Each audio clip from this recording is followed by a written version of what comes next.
राजीव जी, आज आप ही के पार्टी के नेता कह रहे हैं कि प्राण प्रतिष्ठा का जो पूरा समारोह हुआ बड़ा भव्य था, अच्छा था। केसी त्यागी जी ने कहा है। क्या बीजेपी से नजदीकी बढ़ रही है? ईमानदारी से बताइए। आज माना जा रहा है कि दोनों तरफ से थोड़ा थोड़ा सॉफ्टनेस बढ़ गया है। इधर अमित शाह जी ने भी कह दिया कि प्रपोजल आता है तो देखेंगे, और उधर आप लोग भी कोशिशें कर रहे हैं कि आरजेडी के स्पीकर के लिए कोई बदलाव किया जाए। क्या आज राज्यपाल से मिले हैं नीतीश बाबू? देखिए, निर्वाचित सरकार के मुखिया के तौर पर नीतीश कुमार जी और महामहिम राज्यपाल के बीच अगर कोई मीटिंग होती है तो ये बहुत ही सामान्य तौर पर देखा जाना चाहिए। कई ऐसे प्रश्न हैं, उच्च शिक्षा से जुड़े ऐसे सवाल हैं जहां उच्च चांसलर हैं, वहां उनकी भूमिका बेहद महत्वपूर्ण है और ऐसी चर्चाएं होती हैं। इसके राजनीतिक निहितार्थ का कोई अर्थ नहीं है। लेकिन मैं एक बात जरूर कहना चाहूँ। देखिए, एक बड़ा भव्य आयोजन हुआ और निसंदेह एक बहुप्रतीक्षित आयोजन था। पूरी दुनिया के हिंदुओं की इच्छा थी और उनकी भावनाओं का सम्मान हुआ। लेकिन मैं एक बात आपको कहना चाहूंगा, हाल के वर्षों में देखिए, आस्था को एक तरफ अगर हम रखते हैं, दूसरी तरफ जो कुछ छुपते हुए सच की जो बानगियां हैं उनको भी हमें देखना होगा कि हम कहाँ हैं। हम एक तरफ विश्व गुरु होने का दावा करते हैं, लेकिन दुनिया में जो ग्लोबल हंगर इंडेक्स है 125 देशों की तालिका में हम 111वें नंबर पर। हम 135वें नंबर 143वें नंबर पर हैं पर कैपिटा इनकम का जो 195 देशों की तालिका है उसमें।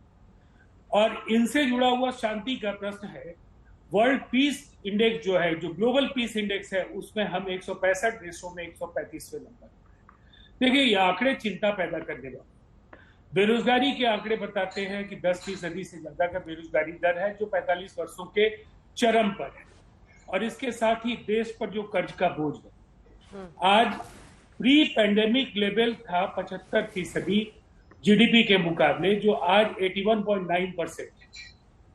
अब इससे जुड़ा हुआ जो सवाल है, लोग अक्सर पूछते हैं कि उन्होंने काफी मुलायम तरीके से जवाब दिया और इधर से भी कोई बहुत कड़ी टिप्पणी नहीं की जा रही है। नीतीश कुमार जी काम के लिए जाने जाते हैं, वो कठोर टिप्पणियों के लिए नहीं जाने जाते हैं। दोनों तरफ से उन्होंने, एक तरफ कांग्रेस को उन्होंने कई बार सधी हुई भाषा में कहा कि सीट शेयरिंग की प्रक्रिया को तेज करिए, चुनौतियां बड़ी हैं, आपका मुकाबला एक ऐसी शक्ति के साथ है जिनके पास असीमित संसाधन है। और साथ ही साथ तो कोई सुन नहीं रहा क्या? राजीव जी बहुत घुमा फिरा के आज बोल रहे हैं आप। जलेबी निकलते निकलते एकदम ठंडी हो जाएगी। जरा बताइए तो, कोई सुन नहीं रहा क्या नीतीश बाबू की? नीतीश बाबू तो रोजाना कह रहे हैं कि लेट मत कीजिए, जल्दी कीजिए, और इस तरह के कोalition पॉलिटिक्स को बड़े अच्छे से समझते हैं। वो कह रहे हैं रोज की जल्दी कीजिए, जल्दी कीजिए। क्या उनकी बात नहीं सुनी जा रही है गठबंधन में? इसका तो एक सीधा जवाब दे दीजिएगा, एक सीधा जवाब दीजिएगा। अंजना जी, हाँ राजीव, अटकलबाजियों पर हम चर्चा करें या जो जमीनी हकीकत है, मैंने जो आंकड़े बताए ये प्रामाणिक आंकड़े। मैं एक बात कहना चाहूंगा, नीतीश कुमार जी की पहचान क्या है? नहीं, मैं बस बहुत जल्दी कंक्लूड कर रहा हूं। जवाब ही नहीं दे रहे सर। 94 लाख परिवारों के एक एक सदस्य को 2 लाख रुपए की आर्थिक सहायता। आर्थिक जो सर्वे है, उनके आर्थिक आंकड़े, उनके आधार पर यह फैसला किया। उसके बाद जो आरक्षण का फैसला है, और साथ ही साथ आप देखेंगे पूरी तरह से वो कई प्रश्नों पर बहुत ही अपने तरीके से बेबाकी के साथ राय रखते रहे हैं। एनडीए के खिलाफ थे, उस समय भी नोटबंदी का उन्होंने समर्थन किया। इसका अर्थ ये नहीं होता कि कई सवालों पर उनकी जो चुप्पी है या अगर वो कुछ नहीं बोल रहे हैं तो उसका मतलब एनडीए के वो साथ हैं। उनका ये तो कहना है कि हम काम कर रहे हैं। हाँ। हम काम उनकी कर बात रहे हैं। कोई सुन रहा है नहीं सुन रहा है, इस पर आपने मुझे जवाब नहीं दिया। आप अपनी पीठ थपथपाते हैं, लेकिन क्या आपको पता है कि पर कैपिटा इनकम में बिहार जो है वो झारखंड, उत्तर प्रदेश, उड़ीसा, मध्य प्रदेश जैसे राज्यों से भी नीचे है सर। इसकी गंभीरता को आप समझ रहे हैं? ये 2021। अरे सुनिए ना सर, सुनिए ना। हाँ, अरे मध्य प्रदेश भी तो बीमारू में था सर, राजस्थान भी तो बीमारू में था। सब निकले ना अपने दम पर। करनी होगी अंजना जी। पर कैपिटा इनकम में बिहार, वैश्विक परिप्रेक्ष्य में देश कहाँ है? पर कैपिटा इनकम हो, ग्लोबल हंगर इंडेक्स हो, पीस इंडेक्स हो, दुनिया के तमाम जो सूचकांक ये बताते हैं कि हिंदुस्तान का विश्व गुरु होने का दावा नकली है, ठीक है। उस तालिका में हिंदुस्तान की जो हिंदुस्तान का जो उनके जो दावे की जो पोल खुल रही है, उस पर भी ठीक है। नकली है आपका दावा। गौरव भाटिया जी जवाब दीजिए। बिहार पर वो नकली दावे पर जवाब नहीं देंगे, लेकिन आप दीजिए। धन्यवाद। देखिए अंजना जी, पहले कांग्रेस के प्रवक्ता की बात का उत्तर दे दूं। अभी बात कर रहे थे कि हम बड़ी मजबूती से चुनाव लड़ रहे हैं, सब साथ हैं, कहना गलत नहीं होगा। आग लगी है बस्ती में कांग्रेस की, राहुल गांधी मस्ती में। क्यों मैं इसलिए कहता हूं, आप बताइए, जिन तरफ से पहले हंगर इंडेक्स पे जवाब दे दीजिए ना गौरव जी। हंगर इंडेक्स, भारत तोड़ो यात्रा में हंगर इंडेक्स पर पहले का जवाब, हंगर इंडेक्स पर आपको चलिए मैं उत्तर हंगर इंडेक्स पे चाहिए, मैं आपको जवाब दे देता हूं। यह आवश्यक है कि आपको जवाब मिले। सुनिए भारत की स्थिति क्या है, सारे नागरिक देख लें। अभी आज ही की न्यूज है, स्टॉक एक्सचेंज में जो कलेक्टिव वेल्थ है उस पे 4थे नंबर पे भारत पहुंच गया, हांगकांग को पीछे छोड़ दिया। अर्थव्यवस्था में 5वें नंबर पे जो है पहुंच गया है, 10वें नंबर पे छोड़ के गए थे। ईज ऑफ डूइंग बिजनेस में 2013 में 134 नंबर पे थे, ये 63 नंबर पे पहुंच गए हैं। ग्लोबल इनोवेशन इंडेक्स में 66 नंबर पे थे 2013 में, आज 42 नंबर में है।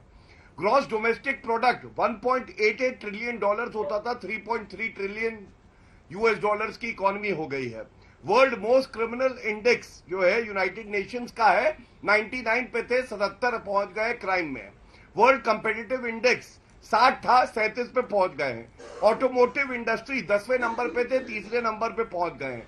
मोबाइल मैन्युफैक्चरिंग पे हम जो है सेकंड थे, अब फर्स्ट हम लोग पहुंच गए हैं। ये क्या दर्शाता है? ये दर्शाता है भारत आगे बढ़ रहा है। ये आपकी टिप्पणी का उत्तर है, लेकिन चर्चा से भटकना नहीं चाहिए। मैं अपनी चर्चा पे दोबारा आऊंगा। सुनिए, अभी शांत रहिए।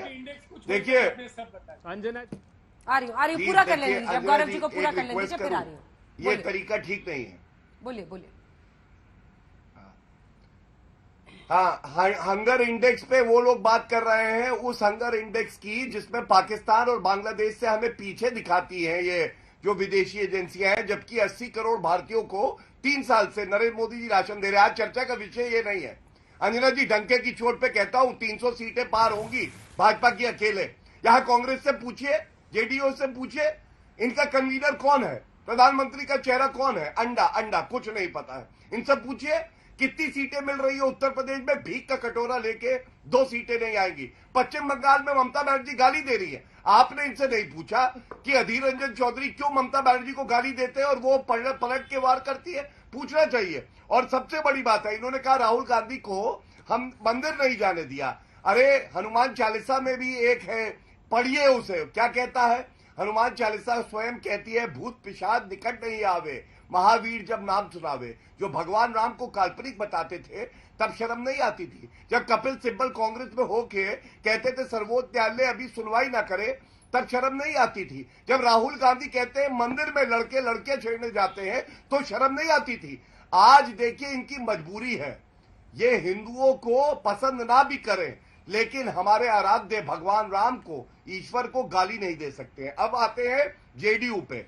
जेडीयू से मैं ये कहना चाहता हूं, केसी त्यागी जी आपके वरिष्ठ नेता है ना, जनरल सेक्रेटरी है, उन्होंने कहा है घमंडिया ने देरी कर दी है, भाजपा की तैयारी बहुत अच्छी चल रही है, तो इसलिए उनके वक्तव्य पे अगर कुछ प्रकाश डालेंगे तो अच्छा रहेगा। दूसरा, क्या ये सत्य नहीं है कि लालू प्रसाद यादव का जो घोटाला था, मैं तमाम बार ये ट्वीट पढ़ चुका हूं, फिर से इनको याद दिला दूं, जमीन दो नौकरी लो का जो घोटाला है, इसको उजागर करने वाली कोई पार्टी है तो जेडीयू है।